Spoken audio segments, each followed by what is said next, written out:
இன்றைக்கி அடிச்சுவடுகளில் ஆயிரம் ஆசீர்வாதத்தில் உங்களுக்கு சுட சுட அப்பம், சரியா, தண்ணீர் உங்களுக்கு உங்கள் தலைமாட்டில் வைக்கப்படுகிறது. அது மட்டும் இல்லை, இது யாருக்கு நடந்திருக்குன்னு நினைக்கிறீங்க? 1 ராஜாக்கள் 19:6 எலியா என்ற பெரிய தேவ மனிதர், அவருக்கும் சோர்வு வர மாதிரி ஏசபேல், அன்றைக்கு நாட்டை ஆளுகிற ஏசபேல் மூலமாக வார்த்தை வந்துருச்சு. இவர் என்ன செய்தாராம், ஒரு நாள் பூரா நடந்து போய் ஒரு சூறை செடிக்கு அடியில் படுத்துக்கிட்டு, போதும் ஆண்டவரே என்னை எடுத்துக்குங்க, நான் இருந்து ஏமாத்துறோம், நான் என்னுடைய மூதாதையர்களை காட்டிலையும் நல்லவனா, என்னுடைய ஊழியம் முடிஞ்சிருச்சு அப்படின்னு நினச்சிட்டார். இன்றைக்கி அநேக நேரங்களில் ஊழியக்காரவங்களுக்கே சோர்வு வரும். இந்த வார்த்தையை கேட்கிற உங்களுக்கு அடிச்சுவடுகள் பேசும். ஆண்டவராகிய தேவன் நமக்கு பல அடிச்சுவடுகளை வைத்திருக்கிறார். அந்த அடிச்சுவடுகளில் பழைய ஏற்பாடு நாட்களில் ஆபிரகாம், ஈசாக்கு, யாக்கோபு, எலியா, மோசே, இவங்க எல்லாம் பரிசுத்தவான்கள். ஆனால் அவர்களுக்கும் சோர்வு பாடு வந்தது. இவர்கள் எப்படி ஜெயிக்க கர்த்தர் உதவி செய்தார் தெரியுமா? யாக்கோபு 2:23 ஆபிரகாமுக்கு தேவன் நண்பனாகவே மாறிட்டார். அந்த சோதனைகளுக்குள்ள அனுமதித்தார். எலியா என்ன சோதனையை கண்டு பயப்படுறவரா? இல்லை. ஆனால் பிசாசு கையில் எதுக்கு வேணும்? மனிதர்கள் கையில் எதுக்கு வேணும்? ஆண்டவரே நீங்கள் எனக்கு எடுத்துக்குங்க. அப்படி தான் இன்றைக்கி இதை வார்த்தை கேட்கிற உங்களில் அநேகர் நான் செத்துட்டா பரவாயில்ல, நான் செத்துடுறேன், நான் போயிடுறேன், இந்த உலகத்தை விட்டே போயிடுறேன் அப்படின்னு நினைக்கிறீங்க. அதெல்லாம் இன்றைக்கி மாற்றணும். இன்றைக்கி அடிச்சுவடுகளை உங்கள் வார்த்தை மாறணும். அதுக்கு ஒரு சுட்ட அப்பம் தேவை, சுட சுட அப்பம் தேவை.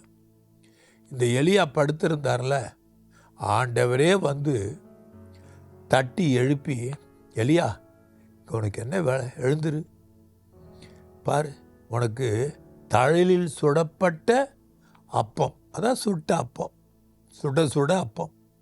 சிலருக்கு குளிர்காலத்தில் பார்த்திங்கன்னா சூடாக டீ, சூடான ப்ரெட்டு, சுட சுட சப்பாத்தி, சுட சுட சாப்பாடு. எனக்கு சுட தாங்க பிடிக்கும், சூடாக இருக்கணும், எல்லாம் சூடாக இருந்தால் தான் எனக்கே இறங்கும். இப்போ நம்முடைய வாழ்க்கையில் கூட இந்த வேத வார்த்தை இருக்குது பார்த்தீங்களா, சரியான நேரத்தில் சரியான விதத்தில் சரியான விதமாக வரும் வார்த்தை. இந்த வார்த்தையை சாதாரணமாக நினைக்காதீங்க.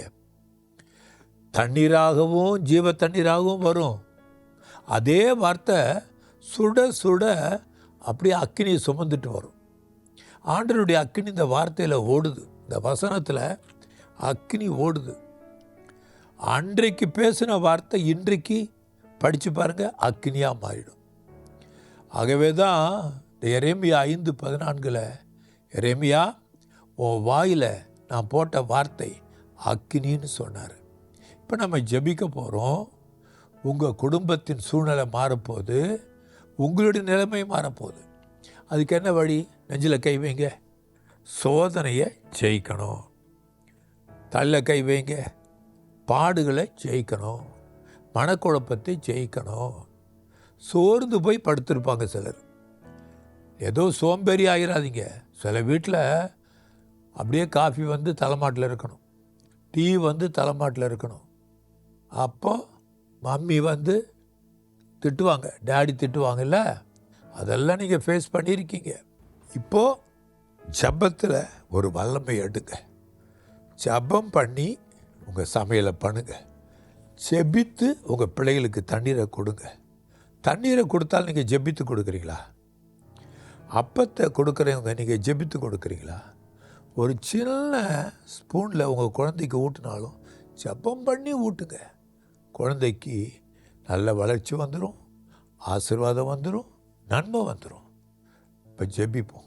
அன்பின் தேவனே, என் ஜனங்களுக்காக நாங்கள் இப்போது ஜெபிக்கிறோம். ஏதோ ஒரு சூழ்நிலையில் என் ஜனங்கள் சோர்ந்துட்டாங்க, ஏதோ ஒரு பலவீனத்தில் ஐயோ எல்லாம் முடிஞ்சிருச்சு, நாட்களில் நான் எண்ணிக்கிட்டு இருக்கிறேன்னு சொல்கிறாங்க. இதெல்லாம் மாறணும். இப்படி ரத்தத்தை தெளிக்கிறேன். இப்பொழுதே அப்படி அக்கினி வல்லமை இறங்கட்டும். சூடான அப்பம், சுட்ட தழலில் அப்படியே சுடப்பட்ட அப்பம். ஆம், இந்த வார்த்தையில் எவ்வளோ வல்லமை! அந்த வல்லமை நாங்கள் எடுக்கிறோம். அதிசயம் நடந்து அன்னைக்கு எலியாவை பார்த்து அந்த அப்பத்தையும் தண்ணீரையும் கொடுத்து விட்டு எழுந்து, நீ ஓட வேண்டிய ஓட்டம் வெகு தூரம் வேண்டி சொன்னீங்க. பார்க்க வேண்டிய அதிசயங்கள் உண்டு. என் ஜனங்கள் ஓடட்டும். இளைத்தவனை இளைப்பாறத்தக்க வார்த்தை இந்த வார்த்தை தான். அந்த வார்த்தையினாலே ஜனங்களை போஷித்து நடத்தும். இயேசுவின் நாமத்தில் ஜெபிக்கிறோம் நல்ல பிதாவே. ஆமென், ஆமென். God bless you. நீங்கள் பார்த்து கொண்டிருப்பது உங்கள் power of God TV. Redefining power, reaching millions.